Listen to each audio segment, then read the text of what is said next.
जब से दुनिया शुरू हुई है, ताकत ने इंसानों को हमेशा से आकर्षित किया है। हम उनकी तारीफ करते हैं जो शारीरिक रूप से मजबूत होते हैं।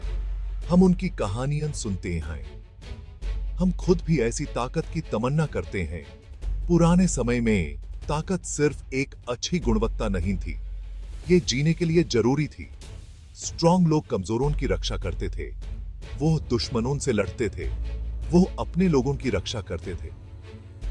ऐसा ही एक आदमी था सैमसन, जिसका नाम बाइबल में है, जिसके स्ट्रेंथ के किस्से आज भी लोगों को इंस्पायर करते हैं। सैमसन की कहानी सिर्फ फिजिकल स्ट्रेंथ की नहीं है, ये कहानी है विश्वास की, आज्ञा पालन की और गलत कामों के नतीजे की। ये कहानी हमें याद दिलाती है कि दुनिया का सबसे स्ट्रॉन्ग आदमी भी अपनी कमजोरियों से हार सकता है। और यह कहानी हमें एक ऐसी ताकत के बारे में बताती है जो दुनिया की सारी ताकतों से बढ़कर है, खुदा की ताकत। जजेस की किताब में सैमसन की कहानी बताई गई है। उसका जन्म एक ऐसे समय में हुआ था जब इस्राएलाइट्स मुश्किलों और अत्याचार का शिकार थे। 20 साल तक फिलिस्टाइंस, जो एक शक्तिशाली और निर्दयी लोग थे, उन पर राज करते रहे। इस्राएलाइट्स, जो खुदा के चुने हुए लोग थे, उन्होंने खुदा के रास्ते छोड़ दिए थे। वो झूठे देवताओं की पूजा करने लगे थे और खुदा के आदेशों से मुंह मोड़ लिया था। नतीजा यह हुआ कि खुदा ने फिलिस्तीन्स को उन पर विजय प्राप्त करने दिया। इस्राएलाइट्स ने खुदा से मुक्ति के लिए प्रार्थना की। अपनी दया में खुदा ने उनकी पुकार सुनी। उसने एक उद्धारक, एक जज भेजने का वादा किया जो उन्हें फिलिस्तीन से मुक्त करेगा। ये उद्धारक होगा सैमसन, एक ऐसा आदमी जिसे खुदा ने जन्म से पहले ही चुन लिया था। सैमसन की कहानी शुरू होती है एक एंजल के साथ जो उसकी मां मनोआ की पत्नी के पास आता है। वो बंझ थी, बच्चे पैदा करने में असमर्थ थी। एंजल ने घोषणा की कि वो गर्भवती होगी और एक बेटे को जन्म देगी। ये बेटा, एंजल ने कहा, जन्म से ही एक नजराइते होगा। नजराइते का वादा खुदा के लिए एक खास समर्पण था। इसमें कुछ नियम थे, जैसे शराब से दूर रहना, बाल नहीं काटना और मुर्दून के संपर्क में आने से बचना। ये नियम नजराइट्स को खुदा के लिए पवित्र और समर्पित करते थे। सैमसन की ताकत का सीधा संबंध उसके इस वादे के पालन से था। उसके लंबे बाल, जो उसके नजराइते होने का प्रतीक थे, उसकी असाधारण ताकत का स्रोत थे।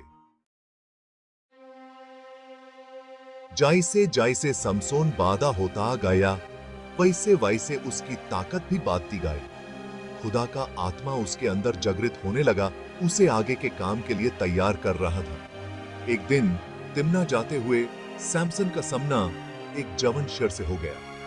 बिना किसी झिझक के सैमसन ने शेर पर अपने नंगे हाथों से हमला कर दिया और यूं जैसे चिर दला जैसे वो एक बकरी का बच्चा हो। ताकत के इस कारनामे को देखकर जो कोई भी देख रहा था वो दंग रह गया। बाद में तिम्नाह में अपनी शादी की दावत में सैमसन ने 30 फिलिस्तीन आदमियों के सामने एक पहेली रखी। अगर वो इसे सुलझा सकते हैं तो वो उन्हें 30 लिनन के कपड़े और 30 जोड़े कपड़े देगा। अगर वो असफल रहे तो उन्हें उसे वही देना होगा।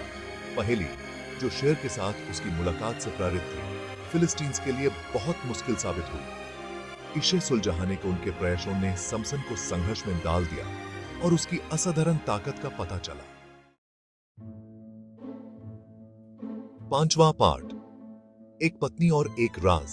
सैमसन की पहेली ने उसकी कमजोरी भी उजागर कर दी और फिलिस्तीन्स खुद पहेली को सुलझाने में असमर्थ थे। सैमसन की पत्नी, जो नियम एक फिलिस्तीन महिला थी, उसको उसे धोखा देने के लिए मजबूर किया। उन्होंने धमकी दी कि अगर वो उनकी बात को नहीं मानेगी तो वो उसे और उसके पिता घर को जला देंगे। दबाव में उसने सैमसन को जवाब देने के लिए मना लिया। उसके धोखे से नाराज सैमसन ने फिलिस्टाइंस पर हमला कर दिया और उनके 30 आदमियों को मार डाला। फिर उसने उसकी पत्नी को चूर दिया और घर लौट गया। इस घटना ने सैमसन के जीवन में एक पैटर्न की शुरुआत की। फिलिस्टाइन महिलाओं के प्रति उसका आकर्षण और उनके आकर्षण का विरोध करने में उसकी असमर्थता उसे बार बार परेशानी में डालेगी। यह अंततः उसका पतन बन जाएगा। चाहता पाठ, प्यार माइन अंधा। अपनी पहली पत्नी के विश्वासघात के बावजूद सैमसन फिर से प्यार में पड़ गया। इस बार डिलाइला नाम की एक महिला से। डिलाइला सैमसन की पहली पत्नी की तरह एक फिलिस्टीन थी। फिलिस्टीन शासक सैमसन को हराने के लिए उत्सुक थे, ने डिलाइला में एक अवसर देखा। उन्होंने उसे उसकी ताकत का रहस्य जानने के लिए एक बड़ी राशि की पेशकश की। डिलाइला लालच और शायद सैमसन को नियंत्रित करने की इच्छा से प्रेरित होकर मान गई। उसने बेरहमी से उसे परेशान किया, उसकी महान शक्ति का रहस्य जानने की मांग की। बार बार सैमसन ने उसके सवालों को टाल दिया, झूठे स्पष्टीकरण दिए, लेकिन डिलाइला की जिद ने उसे तोड़ दिया। प्यार में अंधे और उसकी लगातार तकरार से थके हुए उसने आखिरकार हार मान ली।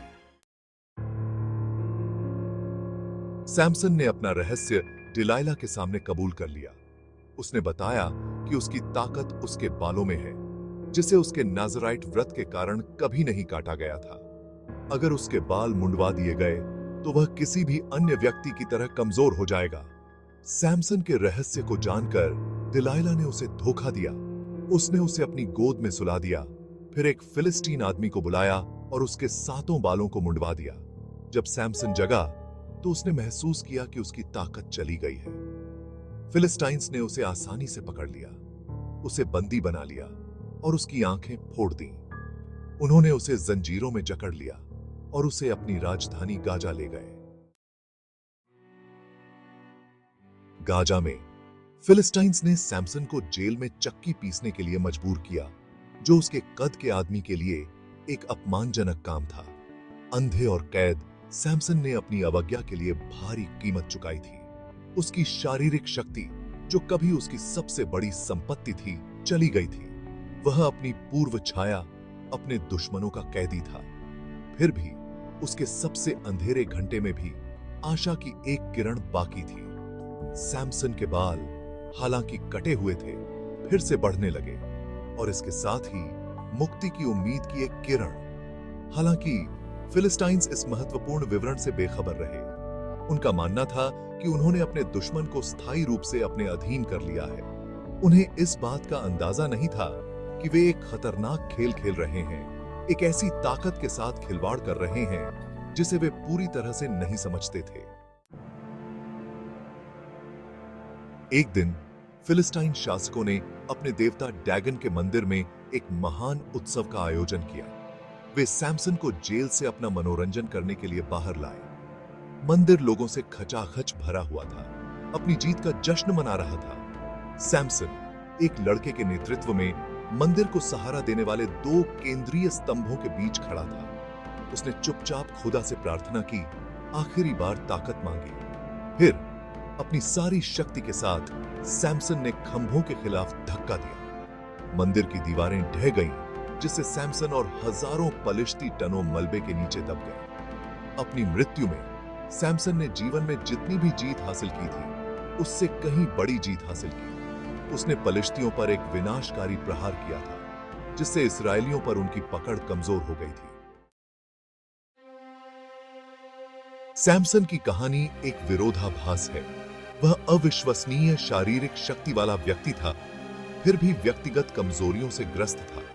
उसे खुदा ने एक विशेष उद्देश्य के लिए चुना था, लेकिन अक्सर वह अपनी बुलाहट से भटक जाता था। उनका जीवन हालांकि प्रभावशाली कारनामों से भरा हुआ था, अंततः एक त्रासदी थी जो उनकी अपनी इच्छाओं और खराब विकल्पों के कारण कम हो गई थी। सैमसन की कहानी एक अनुस्मारक है कि हम में से सबसे मजबूत भी प्रलोभन के प्रति संवेदनशील है। यह हमें सिखाता है कि सच्ची ताकत शारीरिक कौशल में नहीं, बल्कि खुदा के साथ हमारे संबंधों में निहित है। और यह हमें याद दिलाता है कि जब हम ठोकर खाते हैं और गिरते हैं, तब भी खुदा हमें अपने उद्देश्यों के लिए उपयोग कर सकते हैं, यदि हम उसकी ओर वापस मुड़ें।